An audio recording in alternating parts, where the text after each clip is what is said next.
Hi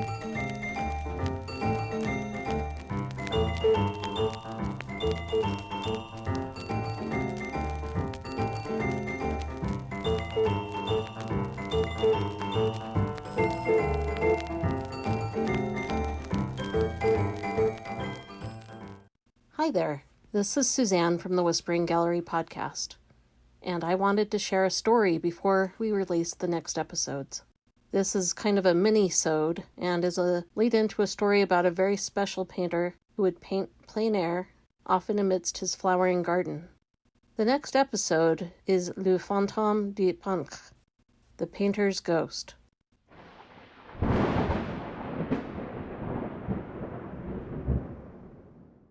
This painter planned his extraordinary garden in Giverny, France, even filling out the forms necessary and going through the red tape to gain official approval to tap into a tributary to the Seine River that flows out to the English Channel, in order to create ponds for his sublime water lilies. While he was a painter of light, the story I'm going to read to you will take us into the depths of the underworld.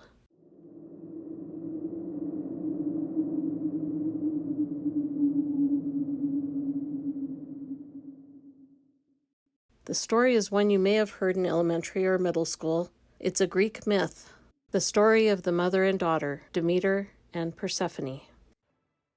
In France, it seems the winters, at least in the area of Paris, are mild compared to the valley where Emily and I live, which is located along the western part of the Rocky Mountains.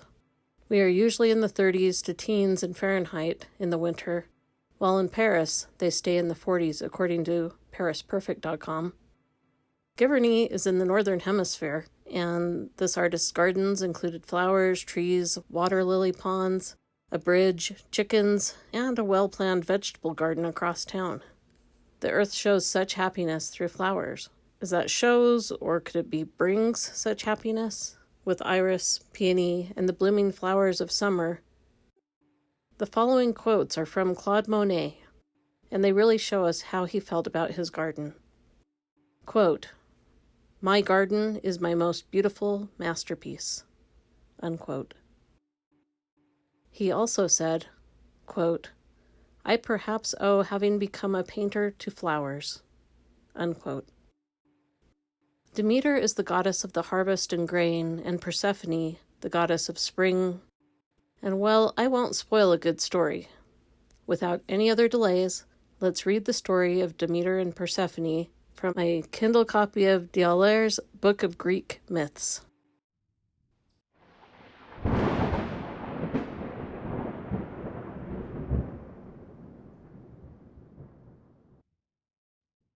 Persephone grew up on Olympus, and her gay laughter rang through the brilliant halls.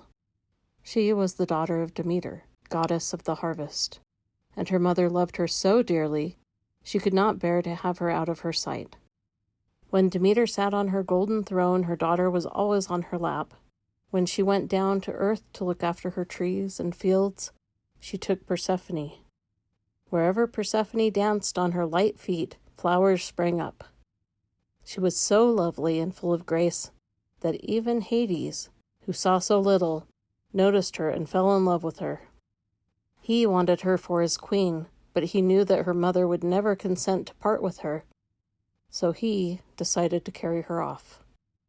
One day, as Persephone ran about in the meadow gathering flowers, she strayed away from her mother and the attending nymphs. Suddenly, the ground split open, and up from the yawning crevice came a dark chariot drawn by black horses. At the reins stood grim Hades. He seized the terrified girl, turned his horses, and plunged back into the ground. A herd of pigs rooting in the meadow tumbled into the cleft, and Persephone's cries for help died out as the ground closed again, as suddenly as it had opened up. Up in the field, a little swineherd stood and wept over the pigs he had lost, while Demeter rushed wildly about in the meadow, looking in vain for her daughter, who had vanished without leaving a trace. With the frightened girl in his arms, Hades raced his snorting horses down away from the sunlit world. Down and down they sped on the dark path to his dismal underground palace. He led weeping Persephone in, seated her beside him on a throne of black marble, and decked her with gold and precious stones, But the jewels brought her no joy. She wanted no cold stones. She longed for warm sunshine and flowers, and her golden trust mother. Dead souls crowded out from cracks and crevices to look at their new queen, while ever more souls came across the Styx, and Persephone watched them drink from a spring under dark poplars. It was the spring of Lethe, and those who drank from its waters forgot who they were and what they had done on earth. Rhadamanthus, a judge of the dead, dealt out punishment to the souls of great sinners. They were sentenced to suffer forever under the whips of the avenging Erinyes. Heroes were led to the Elysian fields, where they lived happily forever in never-failing light. Around the palace of Hades there was a garden where whispering poplars and weeping willows grew. They had no flowers and bore no fruit, and no birds sang in their branches. There was only one tree in the whole realm of Hades that bore fruit. That was a little pomegranate tree. The gardener of the underworld offered the tempting pomegranates to the queen, but Persephone refused to touch the food of the dead. Wordlessly, she walked through the garden at silent Hades' side, and slowly her heart turned to ice. Above, on earth, Demeter ran about searching for her lost daughter, and all nature grieved with her. Flowers wilted, trees lost their leaves, and the fields grew barren and cold. In vain did the plow cut through the icy ground. Nothing could sprout and nothing could grow, while the goddess of the harvest wept. People and animals starved, and the gods begged Demeter again to bless the earth, but she refused to let anything grow until she had found her daughter. Bent with grief, Demeter turned into a gray old woman.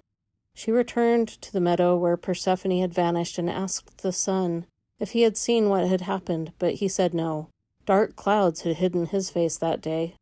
She wandered around the meadow, and after a while she met a youth whose name was Triptolemus.